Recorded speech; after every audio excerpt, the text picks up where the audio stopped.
I think it is time for NXT to take over. Suplex City, bitch. What's your favorite match? My favorite match was with Melina and Alicia Fox. Who? I told my father I'm gonna set up my own lucha league in America, and I'm gonna make it the best league in the world. I'm gonna leave him in a pile of blood and urine and vomit.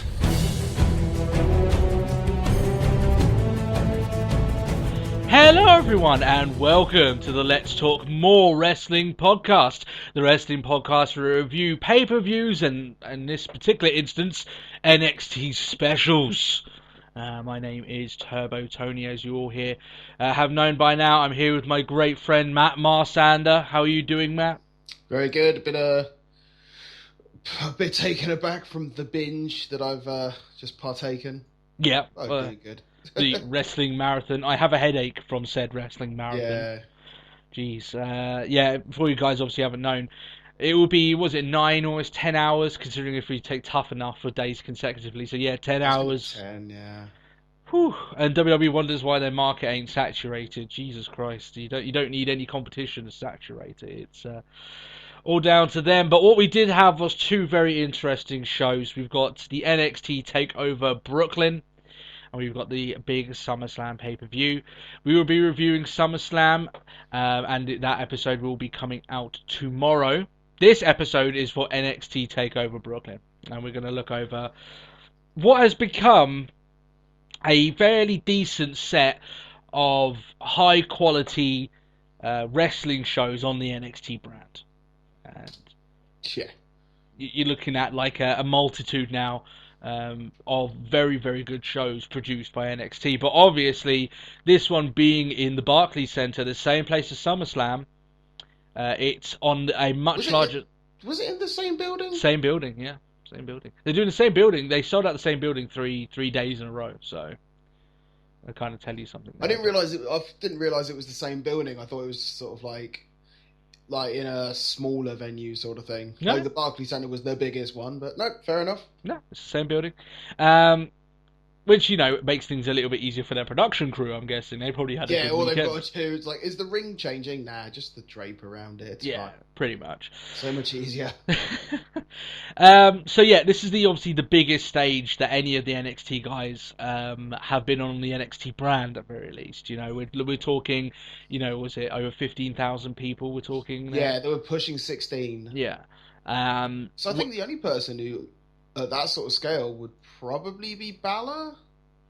What, working in Japan? Yeah, Japan, maybe Tokyo he's Dome probably, and stuff like that. He's probably the only person to know that sort of number. Yeah, but I mean, at very least, this is like, if you look at NXT as a brand, this is the biggest thing they've done. Easy. Yeah, it's a lot different. I mean, we know that they've gone to other places before. They did the Arnold, weightlifting competition. They did it over there, and that was a bigger arena than Full Sail, but nowhere near the size of like the Barclays Arena. This is a big arena that they're doing this stuff at.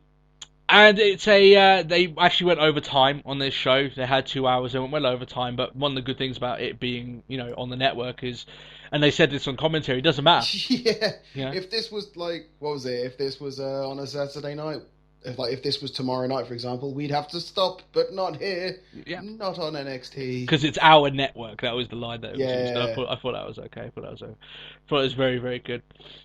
So obviously it was down to the it kind of comes down to the same thing of the NXT guys against the WWE guys, right? That we've heard tons of stories of these guys getting the WWE talent getting frustrated that these NXT guys are having such fantastic matches, fantastic storylines, and we're getting stuck with kind of crap, right? And we've been hearing this all along. But it's here again. They've booked it here. It's literally the day before now. If you didn't have this sort of versus demographic, then situation going on, it definitely is in this point of view. So we're going to review this. We're going to review SummerSlam. Like I said, that will come out tomorrow, and you can view. Then we'll make our decision then which one we thought was best in regards to Takeover Brooklyn. Anyway, Matt, before we get into the results and reviewing of the show. Mm-hmm. There were 4 matches that were taped, but they will air on NXT next week. We're not going to talk about those matches because we haven't seen them, and there's no way for us to review them unless they've been put on a TV in front of us. Yeah. So we're obviously not going to. I'm sure we could find footage of someone recording them, but that's not how we want to record our stuff here. Review our things here. So we're going to talk from the moment that literally, you click on it on the WWE Network, NXT Takeover Brooklyn. What happens right at the beginning, right to the end. That's how we're going to go with it. So the show starts up, and Triple H is standing there. NXT being his little baby, seeing it all nice and grown up, and walking out of the house with its backpack on, that sort of thing. I'm sure that's how Trips. How he sees it. He has a bunch of daughters, and he's got NXT, which is his son. But that's the other thing. But he's standing in the ring. Now the reason I like this bit is because he's standing in the ring, right, and he's got a mic on him, but not in his hand. It's like one of the mics you'd have for an interview, right? It's pinned onto his suit. Like tucked in his pocket or something, didn't he? Yeah. Well, no, it's pinned on his suit. You can see it on there. Oh, the proper one. I thought I was going on about his his actual mic, yeah. But what he's doing right at the start is that he's talking directly to the camera, so the fans in attendance can't hear him, but everything's darkened up and there's just a spotlight on him. Yeah. And he's basically talking almost like cutting a mid-promo sort of thing, and he's basically saying along the lines of, NXT started up as a whisper, you turned it into, the top of your lungs shout, we gained momentum, you made us unstoppable, this sort of thing, basically praising the fans for making NXT what it is today, sort of thing, But the reason I liked it is because it was a sort of thing here that you wouldn't see this sort of opening to any sort of show under the WWE banner. I know obviously NXT is WWE, but on the main roster, you wouldn't see an opening like this. No, not at all. It was quite unique in that sense. And obviously at the end he says, we told you we had a future, but you told us the future is now. And as he says that, he raises his hands. The fans go crazy because they put up the lights. They do this great swirling shot of the crowd, all pumped up. This is a crowd for NXT, so they're far more pumped up and ready and willing to get into the content than, let's say, the crowd the night after, shall we say. Even though that wasn't a bad crowd, but you try to say that this crowd was on the same level as the crowd at SummerSlam, there is no difference. There's a drastic difference. There's no comparison. There's no comparison. And then literally all he does is grab his mic and says, "This is NXT," and then walks off. I actually thought it was a really cool start-up. I really did. Did you hear? Apparently there was they were getting a bit of grief because apparently some people were chanting for Benoit. Oh, I didn't hear that myself. But, yeah, apparently at one point this was actually just as they were about to sort of go into it, but apparently loads of people were just giving grief. Yeah, it's what a shock. It's people bad when you get fans like that, but it happens sometimes. It wouldn't be the first time something like that's happened as well. To be honest. So yeah, I thought it was a really cool startup. I thought the format of the way that they did it, like I said, is so unlike WWE that I wish that sometimes they would look at going outside the box a lot more often. Yeah. They seem to play it so safely on the main roster, it's almost painful. On NXT, they're at least willing to try and do something a little bit different. One of the main things I think, watching wrestling all this time is that some wrestling fans who don't watch outside of WWE only know the WWE format and how to, produce wrestling shows. So when they're shown something a little bit different, I mean, obviously I'm kind of blowing this up into more than it is, but I mean in general, I'm trying to make a general point. When you watch something like Lucha Underground or anything like that, it's like, wow, wrestling can be different, and this is one basically the point I'm trying to get over along those lines. Some of the newer wrestling fans think that WWE is the only way to do it. That's probably because WWE thinks there's only one way to do it, and you would be quite right in assuming that. It's the Vince way, and it's the way they've always done it. It's the way they've always done it. So let's go into the opening match of the show. I thought that there was a good likeness of this being the opening match. It was Tyler Breeze coming out with his full fashion-inspired, and now he came out in this Egyptian-inspired garb, which I thought was... it's just, they said that because he never, whenever he gets billed, it's always from his current residings. Yeah. Because he's, a world-traveling supermodel or whatever. Yeah. And then, they were like, it's from in Cairo. So it's like, Okay, but he's like the big chain, like not chain, but like the plate necklace and things like that. It's like, this is Breeze. So perfect. All I know is that maybe about 15, 20 years ago, that exact same stuff may have found its way around the waist of a certain Apollo Crews. And sure, that would have been racially insensitive, but thank God we live in a little bit more of a... It's almost not too far from what sort of you'd have seen my Vita wearing. Yeah, right, isn't it? So there is that.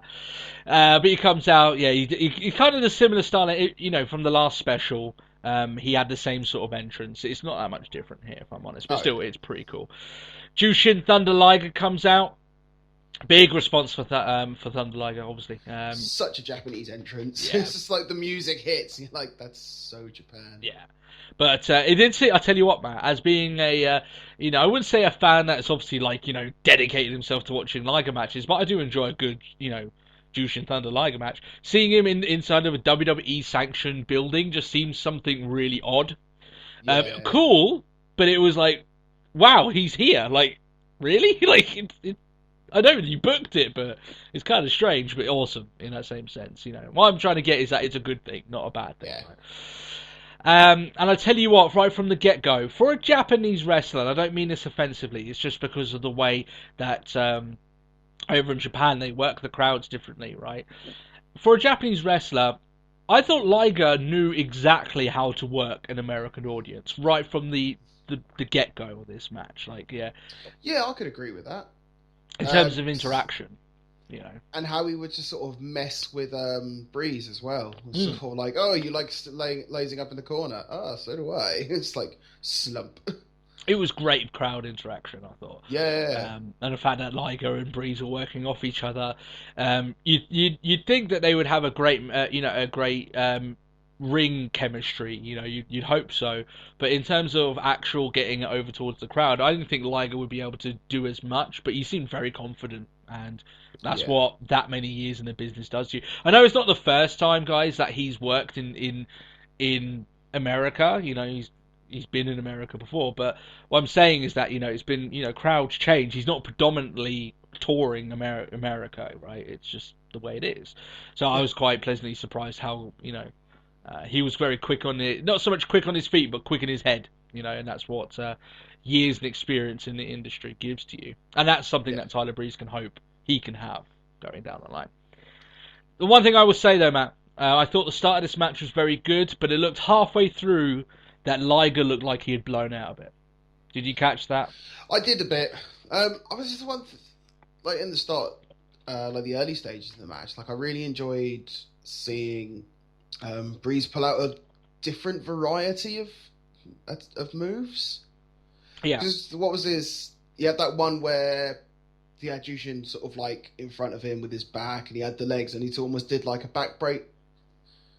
Yeah, he kind of it's almost like he was going to roll over, but puts his knees up, doesn't he? And then kind of almost like a backstabber from the side. That's exactly the word I was trying to think of. Yeah. The back thing. The side stabber, we'll call it. Yeah, well, even though it does it to the back. Jury's out on the name of that one, So, he definitely took the opportunity to, pull out a few different moves. Yeah. So... But as I said there, it seemed halfway, and I'm not exactly going to blame Liger for this, right? At the age of 50, there's only so long that you can keep up with just the youth of Tyler Breeze. Even Liger, in incredible shape that I'm sure that he's in, it just seemed that at a certain point he just wasn't able to keep up with Breeze. Yeah. But the one thing I will say in criticism of this match is because from that point, I'm guessing they were supposed to build up to a Liger bomb that would beat Breeze. But to me, there was no build-up to that move. It just happened out of nowhere randomly. And that was it. The match was over. Liger beats Breeze. And I was a little bit like, okay. It wasn't like it built to a crescendo. It was just like, there you go. Done. Yeah. So that was a little bit. I found it quite odd the fact that Liger went over. I was very shocked, yeah. I mean, not the fact that it's I don't think he's deserving. And he's he's fucking Jushin Liger. But it's come on, you got a guy here who's busting his ass. And they mentioned like how he's like 1-3 as well at takeover events. It's just Oh, like, he's 1-4 now. Yeah. So you won't have the person that you beat running around going, "I am the one," in Tyler Breeze's 1-4. No, it won't be the same thing. Yeah, I am worried about Breeze, right? Because this has been the big thing. He's done nothing since the last takeover event, which he lost to Finn Balor, right? And then, literally, a couple of weeks beforehand, Regal says you're going against Thunder Liger. You think this would be a great opponent for him to learn of, maybe beat, get a little bit of exposure, in terms of, you can go around saying, I beat Jushin Liger. The only thing I can see, the reason why this possibly is the case, is maybe WWE are planning, or at least NXT is planning, to work a little bit more with Liger. So it may be a sort of thing of, they may be able to try and make another match down the line for these guys. If that's the case, sure, but I mean, if it goes away, then and nothing ever happens because of it. If I were Tyler Breeze, I'd be saying, look, I've got potential. I'm good. Why aren't you doing something? The crowd are behind me. Yeah. Like he's to me, if he had won this match, you'd be thinking, considering Kevin Owens is going away from the main roster, Zayn's still injured. You've got Itami's still injured. Sure, Samoa Joe's doing some good stuff. But then you'd be thinking maybe Breeze and Samoa Joe would be the next sort of people going for that title shot, right? Yeah.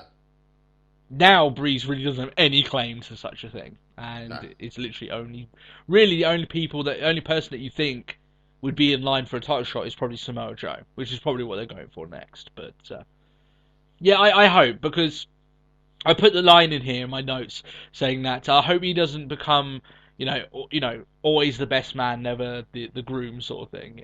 That he's just never ever really going to get there, despite the potential he has. But we'll worry. There is another person that's kind of in the same boat, but I'm not nearly as worried. Not so much because I think he'll be fine, but because I don't really care as much. But okay, that'd be interesting. We'll get to that later on. The Vaudevillains versus Blake and Murphy. The tag team championships on the line. Vaudevillains have been teasing all this time that they've got an equalizer for Alexa Bliss, who has got slap happy the last couple of weeks.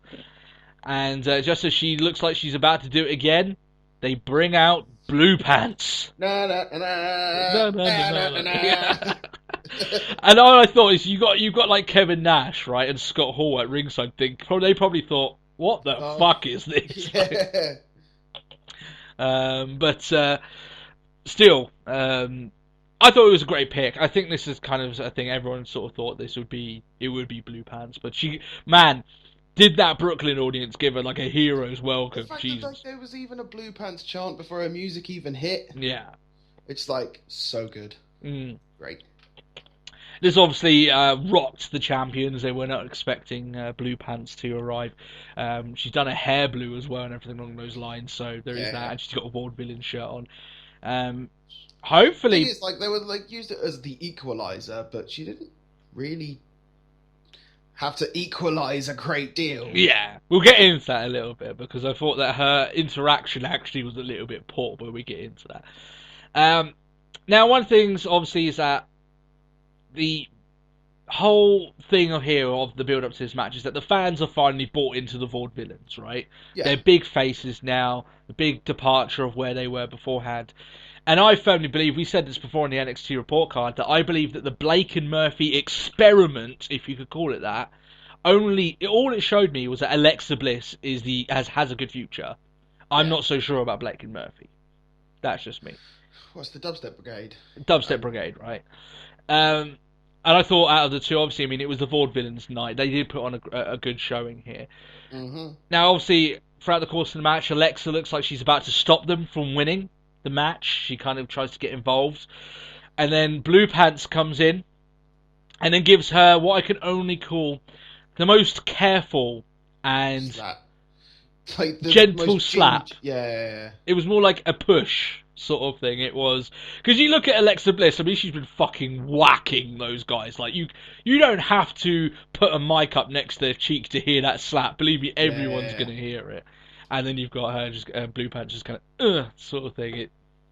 I wanted a good old bang, you know. Stephanie McMahon, you know, one thing we could say about Stephanie McMahon is that she can give a good fucking slap, right? She can smack the taste out of your mouth and you hear it all around the arena. Not so much from Blue Pants. Not so much, but this does lead to the Vaudevillains. They hit the Whirly Dervish, which I love that finishing move, by the way. Just, it's manly, man. It's manly, isn't it? It's oh yeah. And they capture the NXT Tag Championships. A lot of people would argue, maybe we're not going to get into that too much, that this was the perfect opportunity for a certain Cass and Enzo to win the belts, but I'm happy for the Vaudevillains. I think they're not a bad choice. And, you know, we have been critical of... I have been. You not so much, Matt. I was about to drag you into that line, but...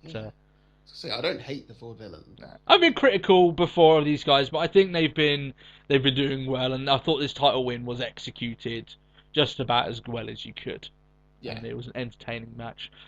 Let's see how far they can take those belts. That's the real test now. You know, it's about how you conduct yourself when you've got those belts around you. Can you do great work with people, you know, week in, week out, and make it so, you know, that it's not so much you're hoping to get called up, but they need to call you up, sort of thing. That's where you want to go. So, Blake and Murphy, Matt. Here's the thing, though. Do you think they've done enough as champions to warrant the call up, shall we say, into the main roster? No. I'm firmly with you. No. Like I said, they can wait. You take away Alexa Bliss, you take away the dubstep music, and they are painfully average. And that's unfortunate.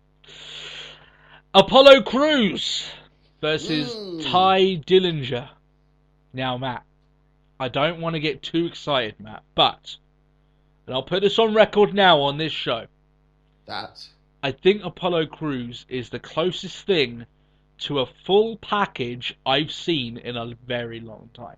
I will completely agree with you. He has a great look. He's a good-looking guy, right? He has a ridiculous following. Yeah. This is the former Uhaa Nation, by the way, for people. Yeah. No one can deny he's talented in the ring. You can see that just from this match alone, right? He's intense when he needs to be. That's a big factor, right? There was moments here where he was getting ready to get a beating down on Dillinger and he was, you know, getting all riled up. Awesome. The athleticism for a guy his size is... Obviously, you're never going to get as good as Neville, but Jesus Christ, like... Some of the stuff he can do is... I don't know, to be fair, he pulled off a pretty half-decent standing moonsault. Yeah.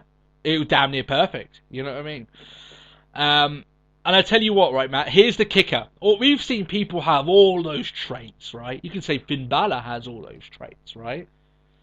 But the one thing that I think that gives him an edge is that if I'm working for WWE, I look at Apollo Crews and I think I can slap a suit on you and make you do interviews for us. I can trust you with going to a promo event and selling your match. Yeah.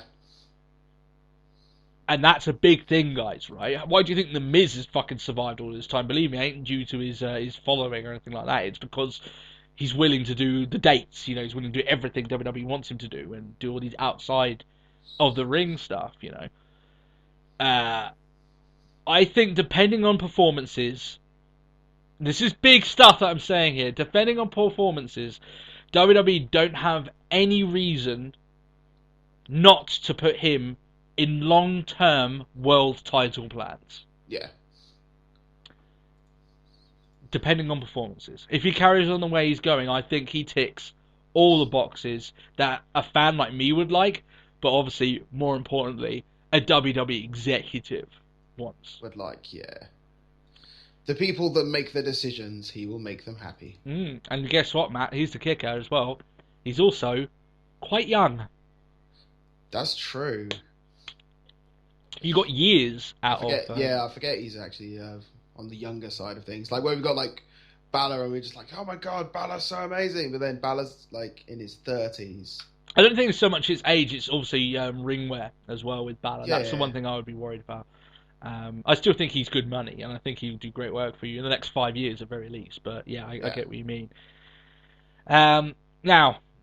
just a small word for Dillinger. He actually had a few moments himself here, but I firmly stick with our statement before that gimmick is only working because the NXT fans like us, live, are quite generous, and we can tell it's a guy trying to make something work. Whether or not it will or not down the line, I can say no. It's not going to get there. But he did well in this match, I will say. I will give him a plus for that. I wouldn't give him a perfect 10. Though. No, yes. There was like 7s in the crowd. I was like, really? Is that for that, or am I missing something? But I think they were just giving him like their ratings. It's like it's a 10, 7 at best. What would you give him, Matt? What would you give the perfect 10? What are your rating for him? To be fair, I give him a 7. I think he's so into his character. The fact that he even came out with 10 shaved in the back of his head. He's going for it, isn't he? You got to give him props for that, at very least. WWE can't look at him and say, well, you didn't get the gimmick working. He's doing everything he can. That's it. I'm coming out. I'm putting up 10s. I even got the number in my fucking head. Yeah. Well, what more do you want from me? Exactly, right? He's sort of like tattooing the word 10 on his forehead, sort of thing. Yeah. So obviously, you know who wins the match. Obviously, it's Apollo Crews. He wins the match with that standing moonsault. Which, by the way, is fucking pretty. There's just no way of getting that. It's a pretty move. And I'll tell you what, in this match, he looked damn good. Listen, guys, like I can't overstate this even more. Just looking at him. I loved, actually, because think about it, is like how humble he was as well. Because he was just like, he came out as like, that's me! Like, whether it's humble or it's just the fact that he's just having a laugh about it all, but it's just sort of like, it's good. He gave a good energy to it. Yeah. Like, it felt like a big moment for him, but one of the things, like I said, just looking at him, guys, like, I'm not going to claim to know exactly what WWE wants. I think I have an idea of what, and if it is what I think it is, then, guys, Crews is the guy. Yeah. Right? So I know what they want. Money. Yeah. And they will get money. I think, given the right push, given the right tools, I think that... And now, a lot of people put this forward, and we actually had this question before. Do we think that Crews, formerly Uhaa Nation, will be the first, WWE World Champion that happens to be black? And we said back then, I don't think there's anyone of that ethnicity that's got as much of a chance as Crews. Yeah. I stand by that, even more so now. So, there is that. I think when you look at other people, we look at Big E and his size. I thought WWE should do more with that and his size and charisma. I think Crews is better than Big E. When I look at someone, in terms of in-ring ability and like athleticism, you think, I'm looking at, the black wrestlers in WWE. Think of Kofi Kingston. I think Apollo Crews can very much, put him on notice as well. I just think there's a lot of potential here, guys. Like, a lot of potential with him. So, moving on anyway, before we sound like we've got a massive hard-on for just Apollo Crews. Marks. Yeah. That's it. Samoa Joe versus Baron Corbin. Easily Baron Corbin's best match. Yeah, by far. Easily his longest match, but that ain't exactly beating that much, really. I mean, his longest, apart from this, was probably Rhino. I was going to say, it'd have to be. Lasted probably the same length of time, probably.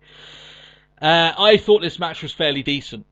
Joe obviously was dictating where this match went. You'd expect that with a man of that much experience. I'm not gonna knock Corbin. It's not gonna be a case of just like, look at all these people here. Good. You're in charge. What? Yeah. I'm not gonna knock Corbin for leading the match. Not leading the match. It's just not his role. It's the way it is. But I thought he held his own. He didn't look out of place here, especially with a veteran like Joe, who's got a storied character of beating the shit out of people. So you have to give him props for staying along with him. But I will say, out of the two performers, and like I said, this isn't a knock on Corbin, right? It was Samoa Joe who was the better wrestler at this match. So make of that what you will. There was a cool. I don't have to make anything out of that. That's how it is. Fairly blunt. And like I said, like I'm not looking at Corbin at outdoing Joe, right? But that's the base of it. Yeah. Now there was a cool part here towards the end of the match. Corbin kind of lifts him up for like a single arm like slam, where he slams him when he's dropping forward a little bit. And he goes for the pin.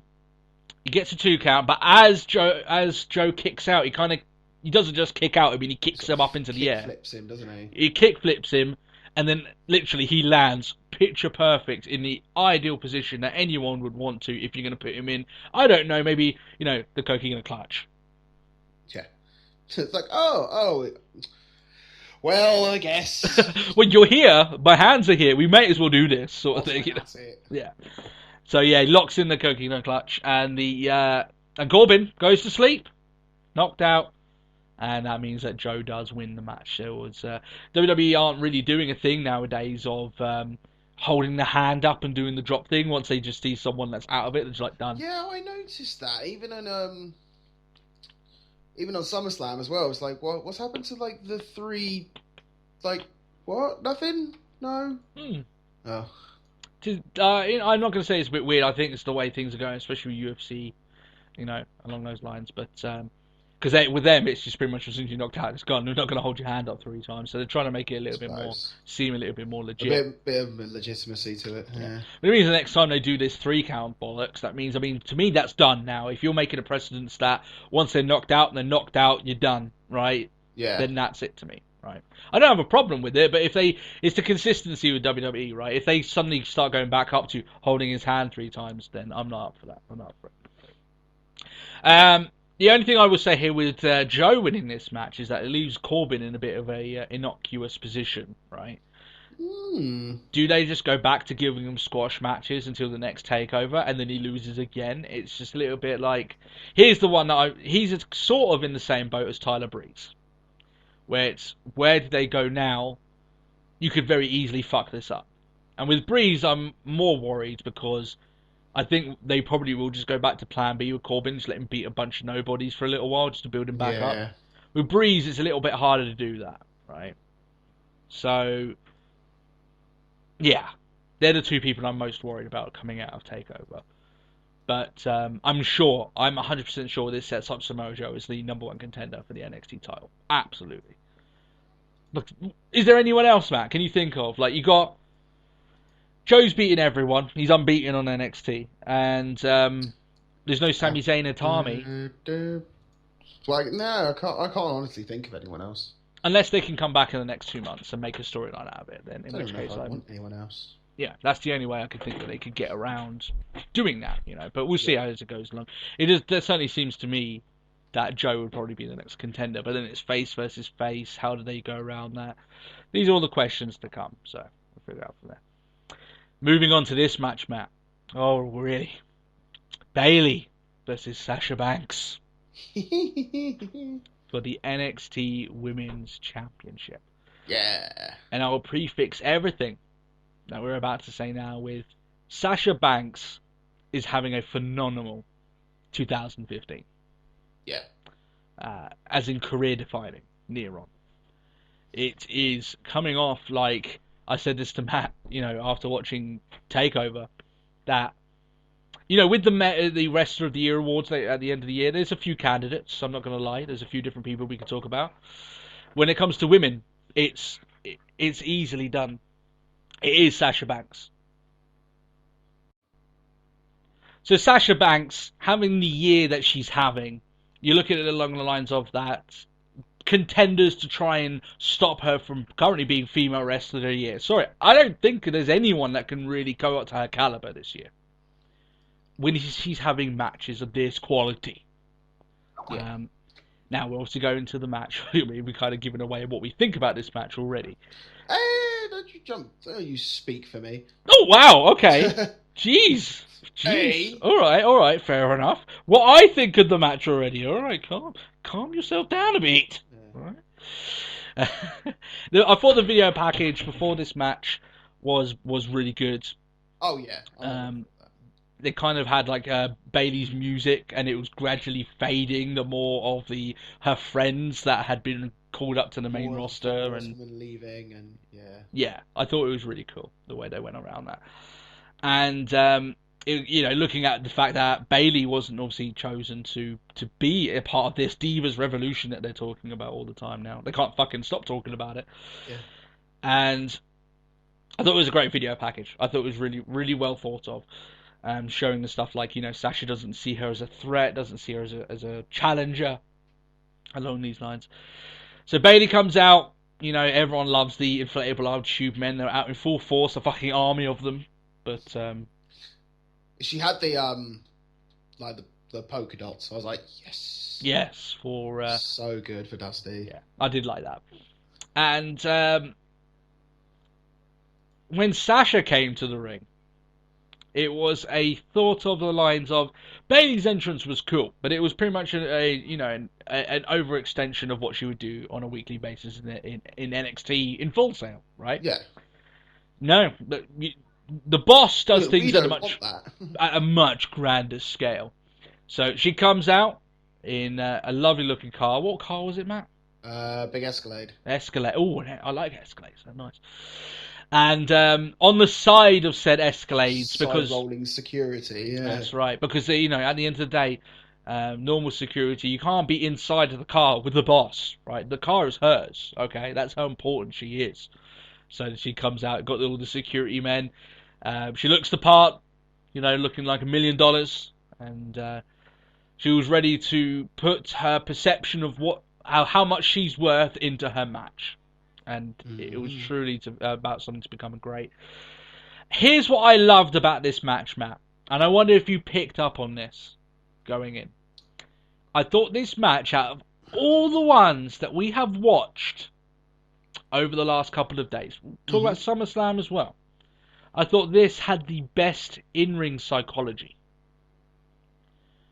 The plot devices within the match, working the injury, the broken hand, keep playing off of the fact that Sasha Banks is basically telling Bayley throughout the course of this match, you can't beat me, you can't do it, it's impossible. Right? Just constantly like getting in her face as well. It's like, what do you think you're doing? Yeah.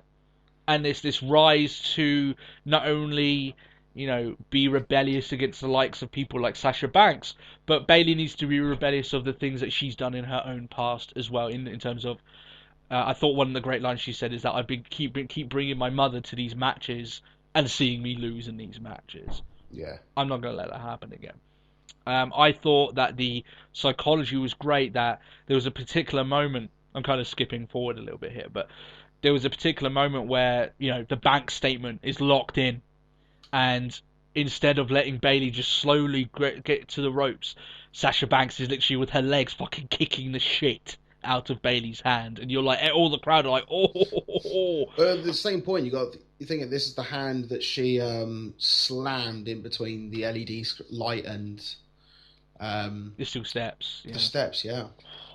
They worked it, that hand. And they worked it intelligently and brutally. They worked it in a way that it was far more violent than what you would think a women's match would be. Yeah. And I'm not talking about blood. I'm not talking about, chair shots to the head. You can be violent in a match without you having to use hardcore stuff.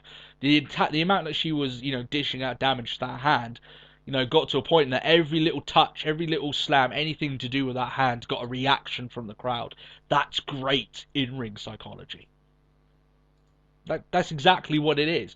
Getting reactions from the fans for the smallest of things means that you've built a story within that match. And Matt, what is the one thing that you've always said? One thing I'm not even going to say I'm going to take words out of your mouth here because you said this to me before. We've spoken to other people about this. The one thing that we love in all the great matches, they tell a story. That's it. I mean, what more could you want out of a match? Yeah. And this match told a great story, I thought.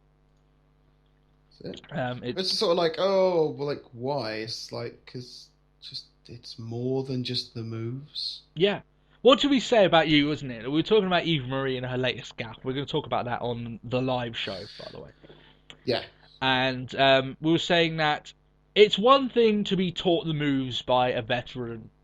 It's another thing to be taught why these are the exact moves you're using. This is why we're doing it. Yeah. This is why we're using these moves. That's the difference between a Sasha Banks and an Eva Marie. Sasha Banks knows that when she hits someone, it's for a reason. Eva Marie hits someone because she's been taught to hit someone. That's the difference. Yeah. Simply enough, yeah. Yeah.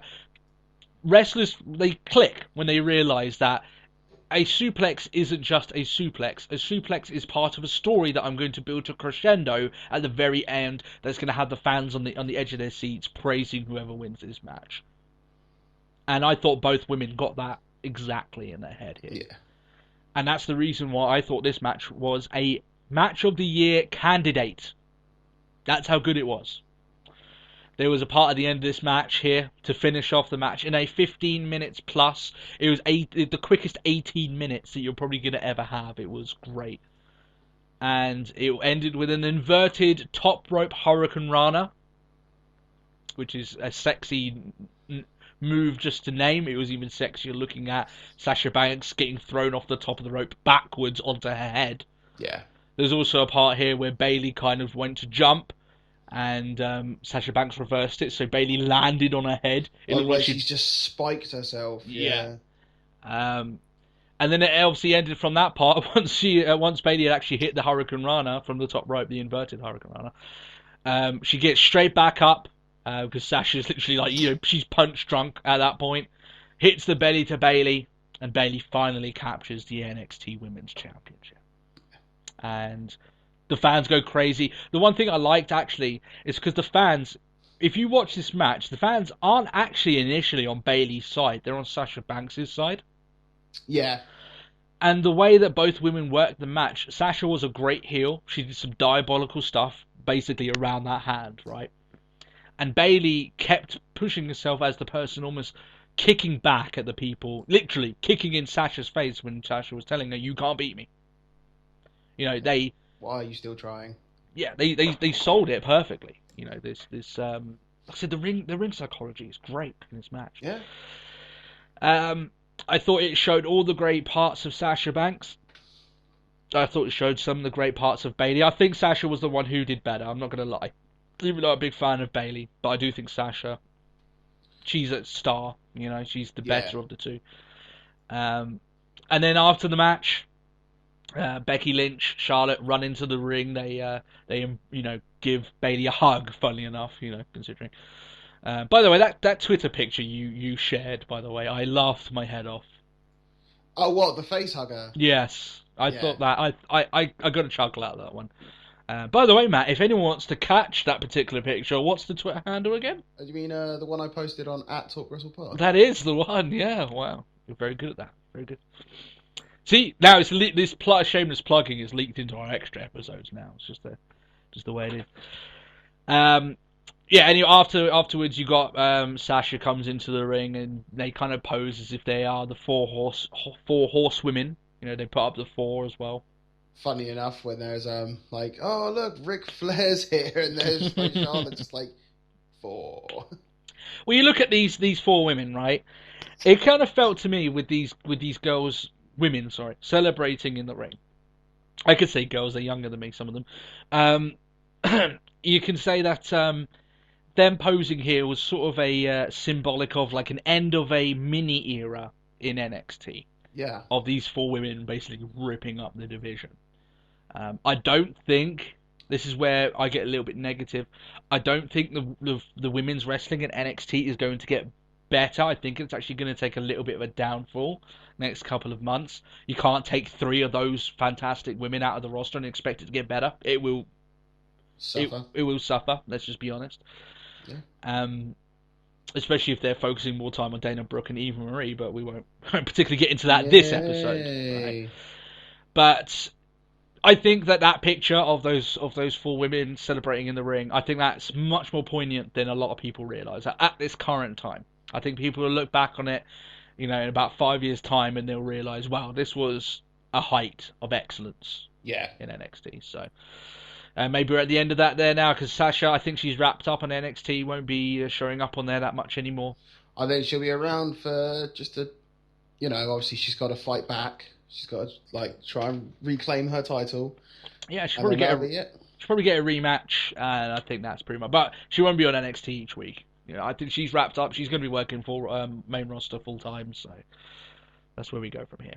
And like I said, I'm not Matt. Are you with the same with me? Match of the year candidate? You think it's that good? Or do you think that the Becky Lynch match was better? I'm sticking with Becky.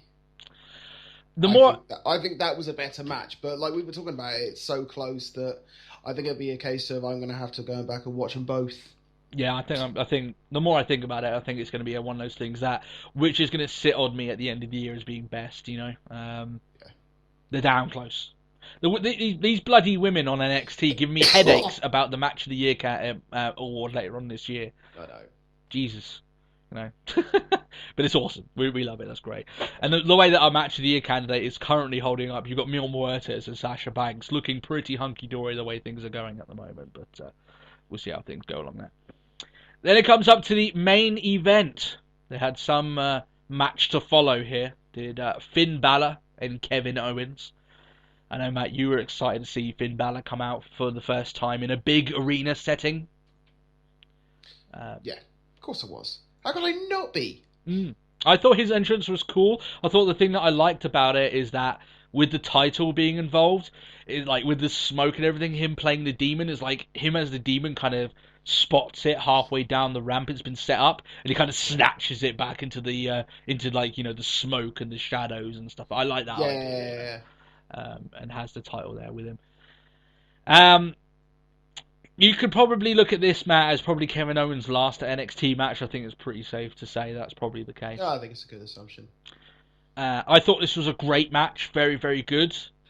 But do you know where I'm going with this, Matt? Do you think the women did a better job? I think the women did a better job. And I will agree. Yeah.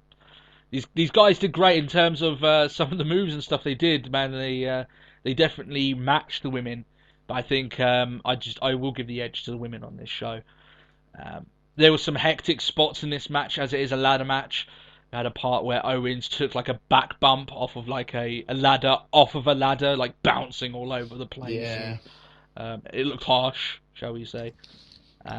These guys were right from the very beginning throwing ladders at each other, drop kicking ladders into each other, and it's got a bit ridiculous, didn't it? It did, but for the right reason. I thought, for what I'm saying here, maybe it's coming off as if I didn't think this match was good, because I'm saying it's not as good as the women's. I still think it was fantastic. I thought it was still a great match. I thought it was a main event worthy of the main event that it was placed in.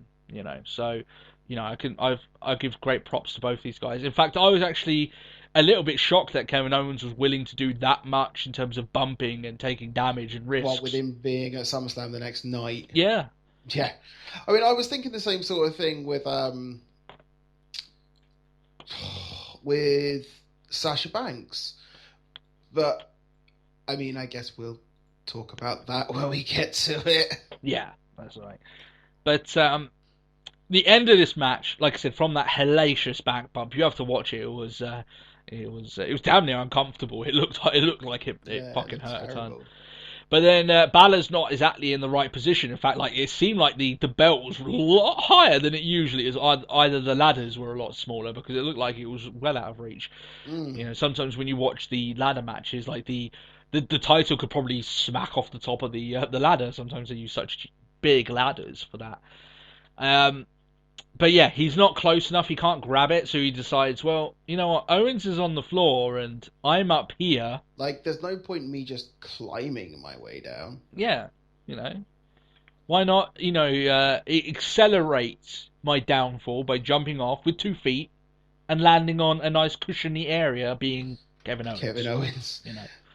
Just saw that. I was just like, I felt sick just thinking, like. I'm sure the fan who wanted Finn to face fuck her was very pleased. But that was ridiculous. I mean, I can't believe I saw that. But it's like, did you tweet that? I didn't actually. You have to put it up. I know, but it's just like we need to introduce her to Amanda on Tough Enough, so she knows what a real ring rat is. Yeah, exactly. That's what we need to do. Ring rat? No, holding signs asking wrestlers to face fuck them. That makes him a ring rat. There's a fairly good example of one there, Amanda. She was in attendance, so maybe she saw it. Maybe she'll realise exactly. That would have been hilarious if Sarah Lee was actually just behind a mask, being the person put up. She is it's a big shocker, the big plot twist. She actually is a ring genuinely rat. Is a massive ring rat. Yeah. By the way, the Tough Enough contestants aptly booed in the arena once they were shown. By the way, but there we are. So after that coup de grace off the top of the ladder, you know where this is going. Finn Balor unhooks the belt and wins the match, retaining his championship. And like I said, this is Balor walking away with the title. Owens is now wrapped up on NXT. Full roster, full time, I imagine. And that's him done. That's it. That was the end of the show. I thought, all in all, another really, really impressive and fun NXT Takeover show. Solid. With the news of them touring in England in December, I wish I had a plan to come in December. Wembley is a takeover show. Apparently so, right? So that would be interesting. I'm sure that once that is been fully approved and all along those lines, you have to be hard pressed to see if me and Matt could resist. To it. You know, I don't know if we would be able to resist. Yeah, I think we might have to. That would be, imagine if that is the case. That would be, we've had 2 live events in a year this year, so, but still, it'd be worth it. And yeah, I thought this was a great show. I think the only disappointing note you could say probably was the end of the Liger Breeze match. As I said, I thought it was a little bit slow. But at the end, I think everything else worked either as intended or surpassed what it was planned to do. Yeah. Especially that Bayley Sasha Banks match, which stole the show.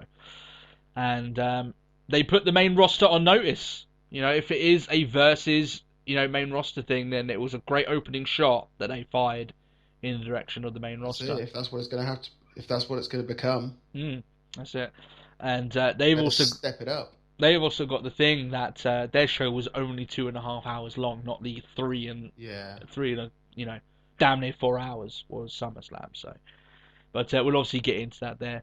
Is there anything else that you want to wrap up with Takeover? No, I think I'm about ready for it. Other than the fact I want to watch it again. Yeah, I want that Sasha. Well, I'm looking forward to watching the Sasha Banks Bayley match at the end of the year, reviewing all those matches. And there'll be 1 or 2 matches on this show that I'll be quite interested in watching again. Sure, maybe the Ford Villains match. I thought that was quite good. So yeah, I'll be looking into that as well. So yeah, that's our review of. We definitely give it a thumbs up. We kind of go on the lines of should you watch it multiple times? Should you watch it, miss it, sort of thing. This is a watch multiple times show. This was good.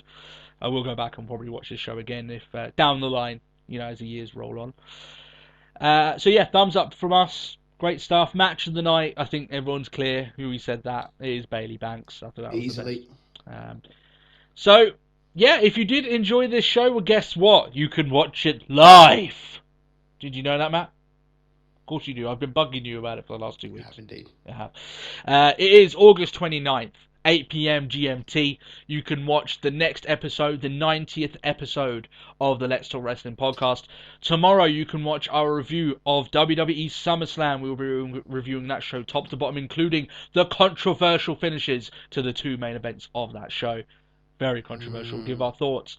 And I'll precursor this with a little bit for you guys. One of them I don't mind, the other one I do. Which one is it? What's the problem? So we'll talk about it there.